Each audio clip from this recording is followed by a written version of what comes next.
ফুরায় যা তা ফুরায় শুধু চোখে, অন্ধকার পেরিয়ে দুয়ার যায় চলে আলোকে।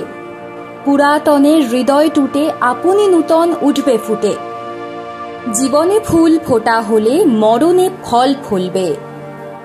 অদ্ভুতভাবে মিলে যায় লাইনগুলো।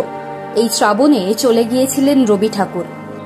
শ্রাবণের ধারার মতো চোখের জলে 1 বছর আগে 2024 সালের 8ই অগস্ট চলে গিয়েছেন বুদ্ধদেব ভট্টাচার্য। চলে গিয়েছেন বুদ্ধদেব, থেকে গিয়েছে তাঁর দর্শন, তাঁর আদর্শ। আজও পশ্চিমবঙ্গে সততার প্রতীক হিসেবে ওঠে বুদ্ধদেব ভট্টাচার্যের নাম। সত্যিই যেন ফুরায় যা ফুরায় শুধুই চোখে। পরের লাইনে রবি ঠাকুর লিখেছেন, অন্ধকারের পেরিয়ে দুয়ার যায় চলে আলোকে। চূড়ান্ত ইতিবাচক এই লাইন যে আশাবাদের জন্ম দেয়। বিস্ময় জাগানো এমন আশাবাদের নবজন্ম যেন পশ্চিমবঙ্গের রাজনীতি দেখেছিল 1 বছর আগেই। সে ছিল ফিনিক্স পাখির জন্ম। ফিনিক্স পাখি হল একটি কিংবদন্তি পৌরাণিক পাখি, যা গ্রিক পুরাণ থেকে এসেছে। এটি একটি বিশেষ বৈশিষ্ট্যযুক্ত পাখি, যা নিজের জীবনচক্রের শেষে আগুনে পুড়ে ছাই হয়ে যায়, কিন্তু সেই ছাই থেকেই আবার নতুন করে জন্ম নেয়।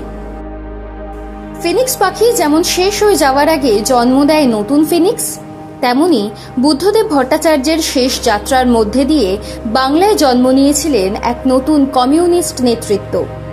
বললে অত্যুক্তি হবে না, আজকের বাংলায় কমিউনিস্ট আন্দোলনে সেই বুদ্ধদেব ভট্টাচার্যের সেই উত্তরসূরির নাম মীনাক্ষী মুখার্জি। বহু ব্যবহারের যে কথা জীর্ণ হয়ে যায় না, সে কথা আবার স্মরণ করে বলা যায়, যদি ফিনিক্সের মতো আগুনে পাখি না হতেন, তাহলে বিমান বসুর মতো কমিউনিস্ট নেতা তাঁকে ক্যাপ্টেন আখ্যা দিতেন না। বলতে দ্বিধা নেই, বিধানসভায় এই শূন্য আসনের জামানাতেও সিপিআইএম এর গোষ্ঠী রাজনীতি প্রকাশ্যে এসেছে বারবার। জেলা সম্মেলনগুলো থেকে যা স্পষ্ট। তবু মীনাক্ষী যে বাংলার বামপন্থী রাজনীতির আগামী দিনের সবচেয়ে রঙিন স্বপ্ন, তা স্বীকার করে নিতে দ্বিধা নেই কারো। এবার টাইম মেশিনে করে ফিরে যাওয়া যাক সেই দিনটায়, যেদিন থেকে ফিনিক্স হয়ে উঠলেন মীনাক্ষী। দিনটা ছিল 9 অগস্ট। কলকাতা শহর তখন টালমাটাল, শোক আর বিস্ময়ের ঘোরে আটকে। শোক বাংলার প্রিয় প্রাক্তন মুখ্যমন্ত্রী বুদ্ধদেব ভট্টাচার্যের আবহে। আলিমুদ্দিন স্ট্রিট থেকে ছাত্র যুবর অফিস হয়ে বুদ্ধদেবের দেহ দান করা হবে এনআরএস হাসপাতালে। ততক্ষণে দাবানলের মতো ছড়িয়েছে আরও একটি খবর। মর্মান্তিক ঘটনা ঘটে গিয়েছে আরজিকর হাসপাতালে, যা শুনে শিউরে উঠছেন সবাই। অবিশ্বাস্য ঠেকছে অনেকের।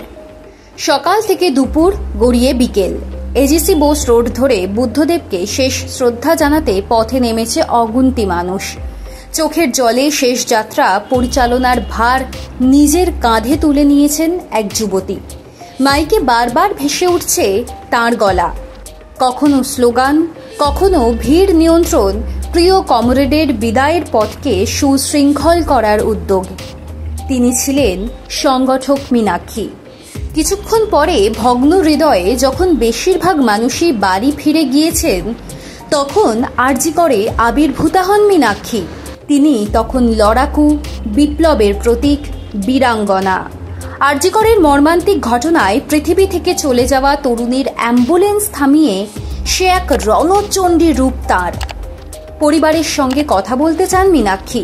সঙ্গী কলতান দাশগুপ্ত, ধ্রুবজ্যোতি সাহারা। সেই শুরু আরজিকর আন্দোলন, যা আজও চলছে। আজও ছুটছেন মীনাক্ষী। কমিউনিস্ট আন্দোলনের এ যেন অদ্ভুত মেলবন্ধন। কমরেড বুদ্ধদেব ভট্টাচার্যের বিদায়ী স্মরণীবে নবজন্ম আগুন পাখি কমরেড মীনাক্ষী মুখার্জির।